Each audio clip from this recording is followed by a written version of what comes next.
नमस्कार दोस्तों, स्वागत है आप सभी का आपके अपने YouTube channel Shyam class study में। जैसा कि आप लोग लगातार कमेंट कर रहे थे कि आरपीएफ कांस्टेबल की जो पिछली परीक्षा हुई थी 2019 की उसके पीवाई के प्रश्न करा दीजिएगा और वो भी किरण पब्लिकेशन के। तो आज का ये अपना सेट नंबर 3 है। इससे पहले मैं 2 सेट अपलोड कर चुका हूँ और दोनों सेट आपको प्लेलिस्ट में मिल जाएंगे, तो वहां से जाकर के आप एक-एक करके दोनों सेटों को देख लीजिएगा। आज के सेट नंबर 3 को पूरा देखिएगा और जीके जीएस के टोटल 50 प्रश्न कराऊंगा, जो मैं आपके एग्जाम के लिए सबसे ज्यादा महत्वपूर्ण होने वाले हैं। तो आज के इस वीडियो को शुरू से लेकर के एंड तक फुल वॉच करते रहिएगा और अगर आपको वीडियो पसंद आती है तो वीडियो को लाइक और चैनल को सब्सक्राइब करना ना भूलें। चलिएगा फिर शुरू करते हैं।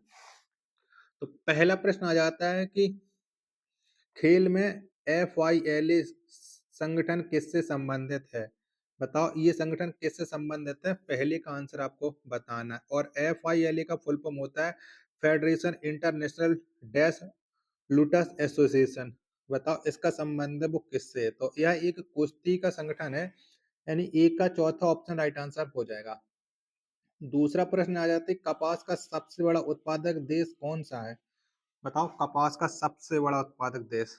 तो सबसे ज्यादा कपास है वो चीन में होता है। 2 का ऑप्शन संख्या 4 है वो राइट आंसर हो जाएगा। प्रश्न संख्या 3 आ जाता है कि फार्मूला 1 में ड्राइवरों को महत्वपूर्ण संदेश देने के लिए अलग अलग झंडों का इस्तेमाल किया जाता है। पीला झंडा दर्शाता है, तो बताओ क्या दर्शाता है फार्मूला 1 के ड्राइवरों के लिए पीला झंडा? 3 का आंसर आपको देना है। तो ये दर्शाता है खतरा धीमा होना है, यानी चौथा ऑप्शन राइट आंसर हो जाएगा 3 का। चौथा प्रश्न आ जाता है कि निम्नलिखित में से कौन सा वन्यजीव अभयारण्य मध्य प्रदेश में स्थित है? तो बताओ इनमें से कौन सा है? चारों ऑप्शनों में से आपको आंसर डिसाइड करना है। तो बोरी वन्यजीव अभयारण्य ये मध्य प्रदेश राज्य में स्थित है। 4 का दूसरा ऑप्शन राइट आंसर हो जाएगा। जो मानस वन्यजीव अभयारण्य ये असम में, बांदीपुर कर्नाटक में और इंद्रावती छत्तीसगढ़ में है। पांचवा प्रश्न आ जाता है आंध्र प्रदेश का लोक नृत्य क्या है? तो बताओ कौन सा है? तो आंध्र प्रदेश का जो लोक नृत्य इन चारों ऑप्शनों के अकॉर्डिंग वो चेरोकन है, यानी 5 का चौथा ऑप्शन राइट आंसर हो जाएगा। छठवां प्रश्न है कि सेंधा नमक का अपवर्तनांक क्या है? बताओ कितना होता है? तो सेंधा नमक का जो अपवर्तनांक होता है वो 1.54 होता है। 6 का दूसरा ऑप्शन करेक्ट आंसर हो जाएगा। सातवां प्रश्न आ जाता है कि विरूपाक्ष मंदिर किस राज्य में स्थित है? तो बताओ कौन से राज्य में ये विरूपाक्ष मंदिर है? तो विरूपाक्ष मंदिर ये है कर्नाटक राज्य में। 7 का दूसरा ऑप्शन राइट आंसर हो जाएगा। आठवां प्रश्न आ जाता है कि बाराबती स्टेडियम किस राज्य में स्थित है? तो बताओ कौन से राज्य में? तो जो बाराबती स्टेडियम है ये उड़ीसा राज्य में, किसमें? उड़ीसा राज्य में है।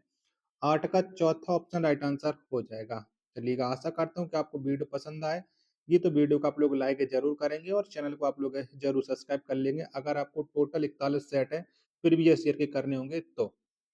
नौवां प्रश्न आ जाता है कि एशियाई खेलों 2018 में भारत द्वारा जीते गए पदकों की कुल संख्या क्या है? तो कितनी है? तो पदकों की जो कुल संख्या है वो है 69, यानी 9 का ऑप्शन संख्या 4 इसका राइट आंसर हो जाएगा। 10वां प्रश्न आ जाता है कि निम्नलिखित में से कौन केंद्र शासित प्रदेश नहीं है? बताओ इनमें से कौन सा नहीं है केंद्र शासित प्रदेश? तो असम ये नहीं है केंद्र शासित प्रदेश। 10 का तीसरा ऑप्शन राइट आंसर हो जाएगा। 11वां प्रश्न है कि निम्नलिखित में से किस ग्रह को विशालकाय ग्रह कहा जाता है? तो कौन से ग्रह कहते हैं? तो विशालकाय ग्रह के नाम से ये जाना जाता है बृहस्पति को। 11 का ऑप्शन संख्या 4 इसका राइट आंसर हो जाएगा। पांचवा प्रश्न सॉरी 12वां प्रश्न आ जाता है कि सिडबी का मुख्यालय कहाँ स्थित है? बताओ कहाँ पर है? तो सिडबी का मुख्यालय ये लखनऊ उत्तर प्रदेश में है। 12 का तीसरा ऑप्शन राइट आंसर हो जाएगा। 13वां प्रश्न है कि विटामिन बी 3 का रासायनिक नाम क्या है? बताओ क्या है? तो विटामिन बी 3 का जो रासायनिक नाम है वो नियासिन है। 13 का तीसरा ऑप्शन राइट आंसर हो जाएगा। 14वां प्रश्न आ जाता है कुवैत की मुद्रा का नाम क्या है? बताओ कौन सी है कुवैत की मुद्रा? तो ये कुवैती दिनार है। 14 का पहला ऑप्शन राइट आंसर हो जाएगा। 15वां प्रश्न आ जाता है कि ऋग्वेद क्या है? तो बताओ ऋग्वेद क्या है? तो ऋग्वेद है वैदिक संस्कृत मंत्रों का संग्रह है। 15 का पहला ऑप्शन राइट आंसर हो जाएगा। 16वां प्रश्न आ जाता है कि हरिद्वार शहर डॉट डॉट नदी के तट पर स्थित है। तो बताओ कौन सी नदी के तट पर ये हरिद्वार शहर स्थित है। तो ये गंगा नदी पर है। 16 का तीसरा ऑप्शन राइट आंसर हो जाएगा। 17वां नंबर का प्रश्न आ जाता है कि पांचवी पंचवर्षीय योजना की अवधि डॉट डॉट है, तो बताओ कितनी है। ये आपको बताना है। दो ऑप्शन ये रहे, बाकी के दो ऑप्शन आप लोग ये देख लीजिएगा पेन संख्या 17 के। तो पांचवी पंचवर्षीय योजना की जो अवधि है वो 1974 से लेकर के 1979 तक है। 17 का तीसरा ऑप्शन राइट आंसर है, हो जाएगा। 18वां प्रश्न आ जाता है कि निम्नलिखित में से कौन भारतीय संविधान की प्रस्तावना का हिस्सा नहीं है, तो बताओ कौन नहीं है। तो भारतीय संविधान की प्रस्तावना का जो हिस्सा नहीं है वो प्रावधान नहीं है, यानी 18 का चौथा ऑप्शन राइट आंसर हो जाएगा। 19वां प्रश्न आ जाता है कि हार्ड स्पीच की लड़ाई में आयोजित की गई थी, तो बताओ कब लड़ी गई थी हार्ड स्पीच की लड़ाई। 19 का आंसर आपको देना है। तो ये लड़ी गई थी 326 ईसा पूर्व में। 19 का दूसरा ऑप्शन राइट आंसर हो जाएगा। और हार्ड स्पीड की जो लड़ाई है वो सिकंदर और राजा पोरस के मध्य में लड़ी गई थी, और जो झेलम नदी के तट पर हुआ था। 20वां प्रश्न आ जाता है बौद्ध धर्म में लोटस और बुल का प्रतीक क्या दर्शाता है, बताओ क्या दर्शाता है। तो ये दर्शाता है जन्म। 20 का पहला ऑप्शन राइट आंसर हो जाएगा। 21वां प्रश्न आ जाता है कि डॉट डॉट एक विकास प्रक्रिया है जो व्यापक आधारित लाभ देती है और सभी के लिए अवसर की समानता सुनिश्चित करती है। तो ये कौन सी एक विकास प्रक्रिया है। 21 का आंसर आपको बताना है। चारों ऑप्शन आपकी स्क्रीन पर शो हो रहा है। तो ये हो जाएगा समावेशी विकास प्रक्रिया। चौथा ऑप्शन राइट आंसर हो जाएगा प्रश्न संख्या 21 का। 22वां प्रश्न आ जाता है कि एफडीआई का विस्तार क्या है, यानी एफडीआई का आपको फुल फॉर्म बताना है। तो इसका फुल फॉर्म हो जाता है प्रत्यक्ष विदेशी निवेश। 22 का तीसरा ऑप्शन राइट आंसर हो जाएगा। 23वां प्रश्न है कि पृथ्वी की सबसे बाहरी परत या खोल को डॉट डॉट के रूप में जाना जाता है, तो इसे किसके रूप में जाना जाता है। 23 का आंसर आपको देना है। तो इसे जाना जाता है क्रस्ट के रूप में। 23 का दूसरा ऑप्शन करेक्ट आंसर हो जाएगा।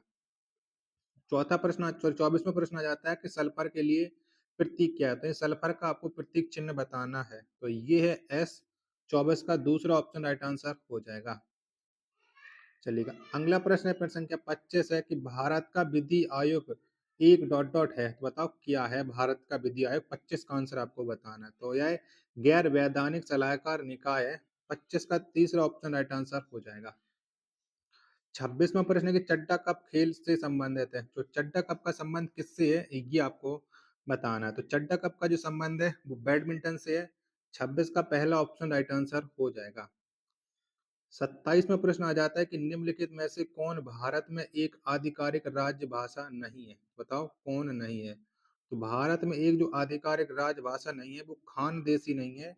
27 का तीसरा ऑप्शन राइट आंसर हो जाएगा। 28वां प्रश्न आ जाता है कि इयान जेम्स थोरपे किस खेल से जुड़े हुए हैं, तो बताओ इनका संबंध है वो कौन से खेल से है? फटाफट से आपको इस प्रश्न का आंसर देना है कि 28 का राइट आंसर क्या हो जाएगा। तो ये जुड़े हुए हैं तैराकी से। 28 का तीसरा ऑप्शन राइट आंसर हो जाएगा। 29वां प्रश्न आ जाता है कि बिपिन चंद्र पाल ने कौन सा समाचार पत्र शुरू किया था। तो कौन सा समाचार पत्र का प्रकाशन किया था बिपिन चंद्र पाल ने। तो इन्होंने किया था न्यू इंडिया का, यानी 29 का पहला ऑप्शन राइट आंसर हो जाएगा। 30वां प्रश्न है कि अम्लीय वर्षा तब होगी जब वर्षा जल का डॉट डॉट से कम होगा, तो बताओ कितने से पीएच मान कम हो जाएगा। 30 का आंसर देना है। तो ये 5.6 से कम होगा। 30 का पहला ऑप्शन राइट आंसर हो जाएगा। 31वां प्रश्न है किसी दिए गए क्षेत्र के पशु जीवन को डॉट डॉट कहा जाता है, तो बताओ क्या कहा जाता है। तो किसी दिए गए क्षेत्र के पशु जीवन को जीव कहा जाता है। क्या जीव कहा जाता है। 31 का पहला ऑप्शन राइट आंसर हो जाएगा। 32वां प्रश्न असम का राज्य पक्षी क्या है, बताओ कौन सा है। तो असम राज्य का जो राज्य पक्षी है वो है तोता। 32 का दूसरा ऑप्शन राइट आंसर हो जाएगा। 33वां प्रश्न आ जाता है कि अफगानिस्तान की राजधानी क्या है, बताओ कौन सी है। तो अफगानिस्तान की जो राजधानी है वो काबुल है। 33 का तीसरा ऑप्शन राइट आंसर है, हो जाएगा। 34वां प्रश्न आ जाता है कि डॉट डॉट वाला व्यक्ति पास की वस्तुओं को स्पष्ट रूप से देख सकता है लेकिन दूर की वस्तुओं को अलग अलग नहीं देख सकता है। तो ये किससे पीड़ित व्यक्ति नहीं देख सकता है। 34 का आंसर आपको देना है। तो ये निकट दृष्टि दोष वाला व्यक्ति नहीं देख सकता है। चौथा ऑप्शन राइट आंसर हो जाएगा प्रश्न संख्या 34 का। चलिएगा, अगला प्रश्न आ जाता है प्रश्न संख्या 35 है कि संसद सदस्य कामाख्या प्रसाद तासा किस राज्य से संबंधित हैं? तो इनका संबंध वो कौन से राज्य से, ये आपको बताना है। तो ये संबंध रखते हैं असम राज्य से। 35 का दूसरा ऑप्शन राइट आंसर हो जाएगा। 36वां प्रश्न कि ब्रह्म समाज के संस्थापक कौन है? तो बताओ कौन है? तो ब्रह्म समाज के जो संस्थापक हैं वो हैं राजा राम मोहन राय, यानी 36 का पहला ऑप्शन राइट आंसर हो जाएगा। 37वां प्रश्न आ जाता है कि संविधान सभा के वित्त और कर्मचारी समिति के अध्यक्ष कौन थे? बताओ कौन थे? तो इसके जो अध्यक्ष थे वो थे राजेंद्र प्रसाद, यानी 37 का तीसरा ऑप्शन राइट आंसर हो जाएगा।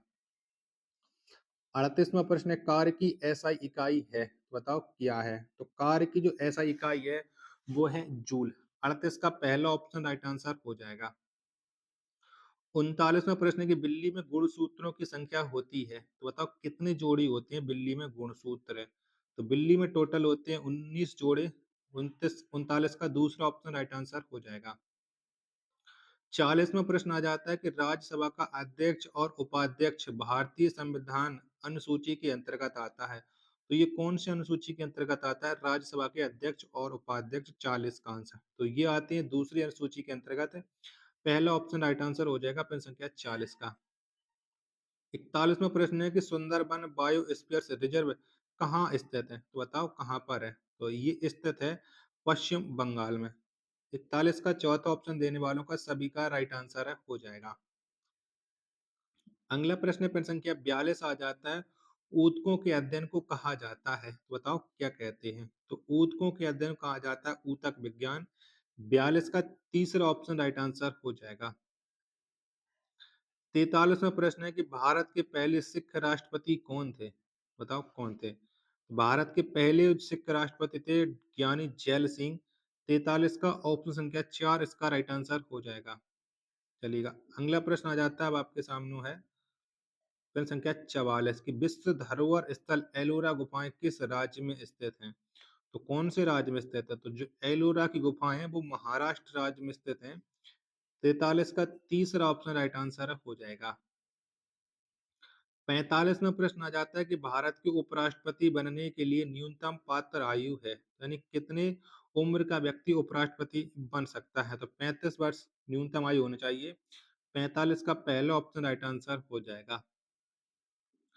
46वां प्रश्न है कि नागालैंड की राजधानी कौन सी है? तो बताओ कौन सी है?